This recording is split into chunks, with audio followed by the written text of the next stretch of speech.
सबसे पहले latest notification पाने के लिए हमारे चैनल द एग्जाम टॉपर्स को सब्सक्राइब कर बेल आइकन को प्रेस करना ना भूलें और इसे शेयर करें।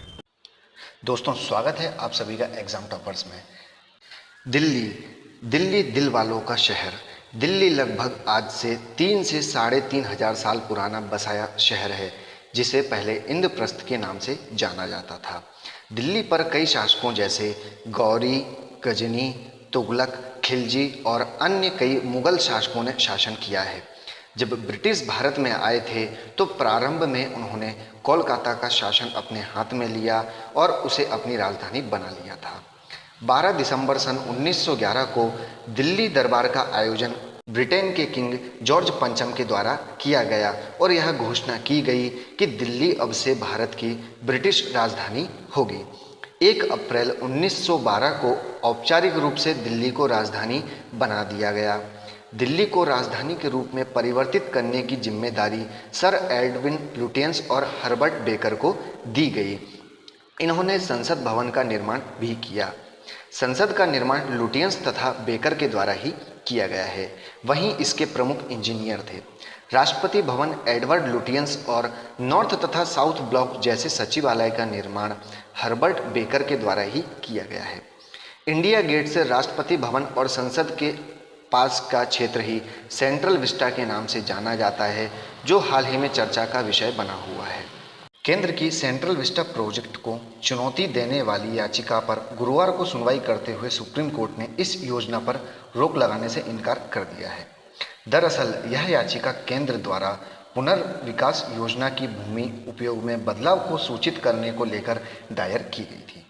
सरकार द्वारा सेंट्रल विस्टा को पुनर्विकसित करने की योजना को मंजूरी मिल चुकी है और इसके लिए 2024 तक की डेडलाइन भी तय की गई है।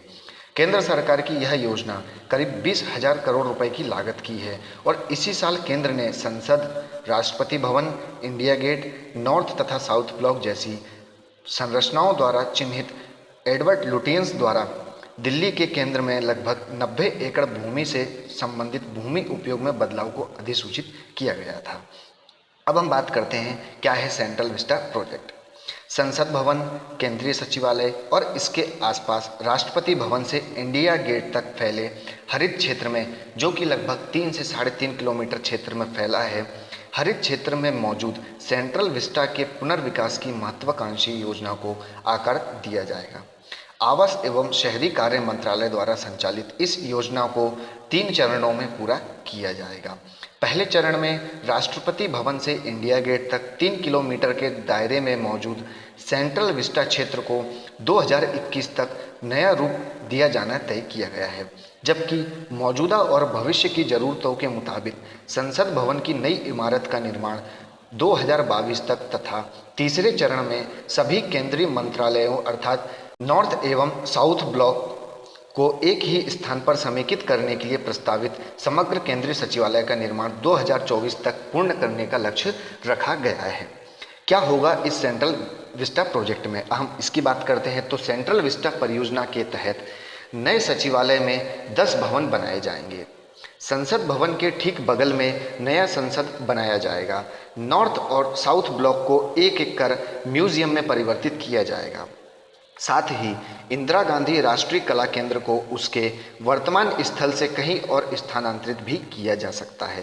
प्रस्तावित योजना के अनुसार विभिन्न मंत्रालयों के लिए एक साझा केंद्रीय सचिवालय निर्माण का मार्ग प्रशस्त करने के लिए IGNCA अर्थात इंदिरा गांधी राष्ट्रीय कला केंद्र इमारत के अलावा उद्योग भवन, निर्माण भवन, शास्त्री भवन, उपराष्ट्रपति आवास सहित 9 अन्य इमारतों को ध्वस्त भी किया जा सकता है। इसके अलावा राष्ट्रीय अभिलेखागार के मॉडल को भी बदला जाएगा। नेक्स्ट बात करते हैं कि इससे PM आवास में भी परिवर्तन हो सकता है।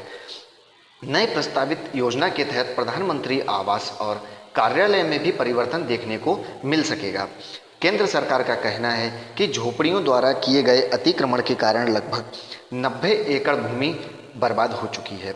इस जगह का उपयोग साउथ ब्लॉक के पीछे प्रधानमंत्री के लिए नया आवास और ऑफिस बनाने के लिए किया जाएगा। दोनों को इस तरीके से बनाया जाएगा कि प्रधानमंत्री आवास से ऑफिस तक पैदल भी जा सकें। इसके अलावा उपराष्ट्रपति के आवास को भी बदला जाएगा। उपराष्ट्रपति का नया पता नॉर्थ ब्लॉक के उत्तर में प्रधानमंत्री के घर के ठीक सामने हो सकता है।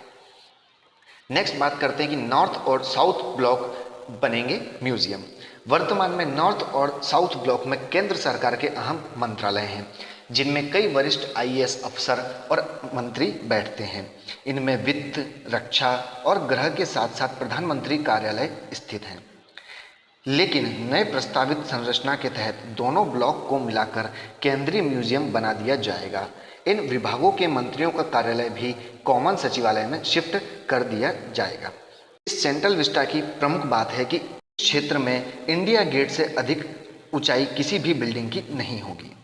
अभी सेंट्रल विस्टा में 51 में से सिर्फ 22 मंत्री ही बैठते हैं। आने वाले समय में सभी एक साथ बैठेंगे। इसमें कुल 10 बिल्डिंग बनाए जाने की मंजूरी है, जहां लगभग 70,000 केंद्रीय कर्मचारी एक साथ काम कर सकेंगे। प्रस्तावित भवनों में से किसी की भी ऊंचाई इंडिया गेट से अधिक नहीं होगी। सभी भवनों को अंडरग्राउंड रास्तों से जोड़ा जाएगा, जो कि आपातकाल के समय या आपात स्थिति में काम आ सकते हैं। सभी भवन केंद्रीय सचिवालय मेट्रो स्टेशन से भी सीधे जुड़े होंगे।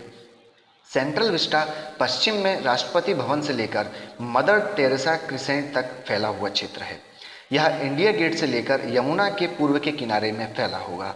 नए प्रस्तावित संरचना के तहत लुटियंस का लैंडमार्क पूरी तरह से बदल जाएगा। सेंट्रल विस्टा में यमुना नदी के किनारे न्यू इंडिया गार्डन भी बनाया जाएगा। इसमें देश की आज़ादी के 75 वर्षों के उपलक्ष्य को संरचनाओं में स्थापित किया जाएगा।